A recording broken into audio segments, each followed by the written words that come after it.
A well-dressed black man walks into a high-end office building carrying a portfolio. His expression is confident but warm, his demeanor calm. He steps up to the front desk where a middle-aged woman with an impatient expression stands typing on her computer. She barely acknowledges him as he speaks. "Good morning," he says politely. "I'm here for the meeting with the board of directors. Could you point me to the conference room?" The woman glances up briefly, her eyes scanning him from head to toe with a hint of disdain. She doesn't smile. "I think you're in the wrong place. We don't have any meetings for contractors today." The man's eyebrows raise slightly, but he maintains his composure. "I'm not a contractor. I'm expected at the board meeting. Could you please confirm with your supervisor?" The woman sighs heavily, clearly annoyed, and picks up the phone. She mutters something under her breath, not loud enough to hear, but the tone is dismissive. After a brief conversation, she hangs up and looks at him skeptically. "Fine," she says, "but don't expect to just waltz in. Security will need to clear you first." She gestures toward a small seating area. "Wait there." The man nods, his polite demeanor unwavering. He takes a seat and pulls out his phone, scrolling through emails as he waits. A few minutes later, a security guard approaches. Unlike the receptionist, the guard greets him warmly. "Mr. Johnson, the board is ready for you. Follow me, please." The receptionist's head snaps up, her face a mixture of confusion and embarrassment. She watches as the man stands, shakes the security guard's hand, and walks toward the elevator. He glances back briefly, his eyes meeting hers. There's no anger in his expression, only a calm acknowledgement of the moment. Upstairs, the boardroom is bustling. The members of the board, a mix of men and women, young and old, rise to their feet as the man enters. There's a palpable respect in the room. One of the senior members steps forward to shake his hand. "Mr. Johnson," he says warmly, "it's a pleasure to finally meet you in person. We've been looking forward to this day." "The pleasure is mine," Mr. Johnson replies, his voice steady and confident. "I'm excited to be here and to work with all of you." The meeting begins, and it's clear that Mr. Johnson is no ordinary attendee. He speaks with authority, outlining his vision for the company's future. The board listens intently, nodding in agreement and taking notes. It's a pivotal moment for the company, a new chapter under the leadership of their newly appointed CEO. Meanwhile, downstairs, the receptionist is still processing what just happened. She's heard whispers about the company's new CEO, but had no idea he would be, well, him. Her cheeks flush with embarrassment as she recalls her dismissive attitude. Later that afternoon, the elevator doors open, and Mr. Johnson steps out, accompanied by a few board members. They're laughing and chatting, their camaraderie evident. The receptionist stands up quickly, her face a mix of nervousness and forced politeness. "Mr. Johnson," she stammers, I didn't realize. I'm so sorry for earlier. I didn't know who you were." He stops and turns to her, his expression unreadable. For a moment, the room feels tense. Then he smiles gently. "That's all right," he says. "But let this be a lesson. Everyone deserves respect, no matter who they are or what you think you know about them." The receptionist nods quickly, her face flushed with shame.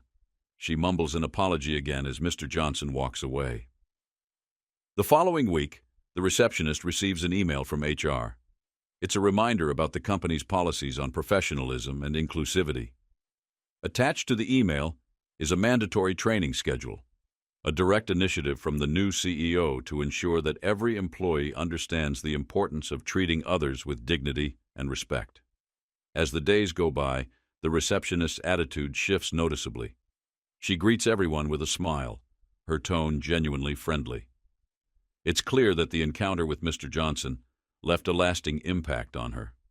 For Mr. Johnson, it's just another step in creating a workplace culture that values equality and respect, principles he holds close to his heart. And for the receptionist, it's a lesson she won't soon forget. Months pass, and under Mr. Johnson's leadership, the company thrives. His innovative ideas and inclusive policies attract talent from all backgrounds. Employees feel valued, and productivity soars. The board members frequently commend his ability to lead with both compassion and determination. One day, Mr. Johnson decides to implement a mentorship program. The goal is to help employees grow within the company, especially those who might not have had access to traditional opportunities. The receptionist, noticing the positive changes around her, decides to sign up. She's paired with a senior manager who guides her through professional development courses and leadership training. As part of the program, participants are encouraged to shadow different departments. The receptionist spends time with marketing, human resources, and even joins a project management team for a week. Her perspective broadens, and she begins to see the company not just as a place of work, but as a community where everyone contributes to shared success. One afternoon during a company-wide town hall, Mr. Johnson addresses the employees. He speaks about the importance of recognizing potential in others and giving people the tools to succeed. "We all have a role to play in lifting each other up," he says. "Our strength as a company comes from our diversity and our willingness to learn from one another.